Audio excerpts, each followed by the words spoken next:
নমস্কাৰ সংবাদ লহৰ চাই থকাৰ বাবে ধন্যবাদ ষ্টুডিঅ'ত মই নিজৰ আদিব লাইছো এই মুহূৰ্তৰ গুৰুত্বপূৰ্ণ খবৰ ওয়াকফ আইনৰ বিৰুদ্ধে এতিয়া প্ৰতিবাদ কৰিলে মুছলমানৰ হ'ব বিপদ 2 লাখ টকা পৰ্যন্ত জৰিমনা ভৰিব লাগিব আৰু জেললৈ যাব লাগিব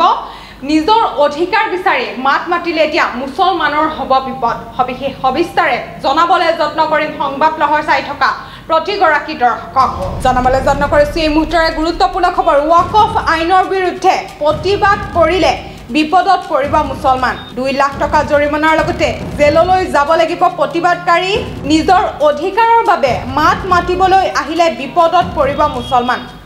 ওয়াকফ সংশোধনী বিলৰ বিৰুদ্ধে প্ৰতিবাদ কৰি এই জৰিমনা ভৰিব লাগিব প্ৰতিবাদকাৰীয়ে জুম্মা নামাজ আদায় কৰি প্ৰতিবাদত বহিছিল শ শ মুছলমান তাৰ পাছতে আদালতৰ ৰুখত পৰিছে মুছলিম পাৰ্সনেল ল বৰ্ডৰ সদস্য কলা বেছ পৰিধান কৰি প্ৰতিবাদ কৰাৰ বাবে আইনৰ অমান্য কৰাৰ অভিযোগ তুলিছে যাৰ বাবে জৰিমনা হিচাপে আদালতৰ পৰা আহিছে জাননী 24 গৰাকী প্ৰতিবাদকাৰীয়ে এই জৰিমনা দিব লাগিব আদালতত 16 এপ্ৰিলত আদালতত হাজিৰ হ'বলৈও জাননী প্ৰেৰণ কৰিছে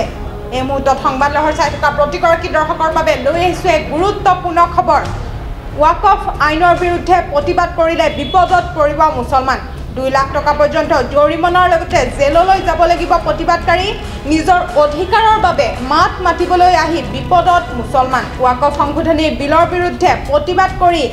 2 লাখ টকা পৰ্যন্ত জৰিমনা ভৰিব লাগিব আৰু জেললৈ যাব লাগিব জুম্মা নামাজ আদায় কৰি প্ৰতিবাদত বহিছিল শ শ মুছলমান তাৰ পাছতে আদালতৰ ৰুখত পৰিছে মুছলিম পাৰ্সনেল ল বৰ্ডৰ সদস্য কলা বেছ পৰিধান কৰি প্ৰতিবাদ কৰাৰ বাবে আইনৰ অমান্য কৰাৰ অভিযোগ তুলিছে যাৰ বাবে জৰিমনা হিচাপে আদালতৰ পৰা আহিছে জাননী 24 গৰাকী প্ৰতিবাদকাৰীয়ে এই জৰিমনা দিব লাগিব আদালতত 16 এপ্ৰিলত আদালতত হাজিৰ হ'বলৈ জাননী প্ৰেৰণ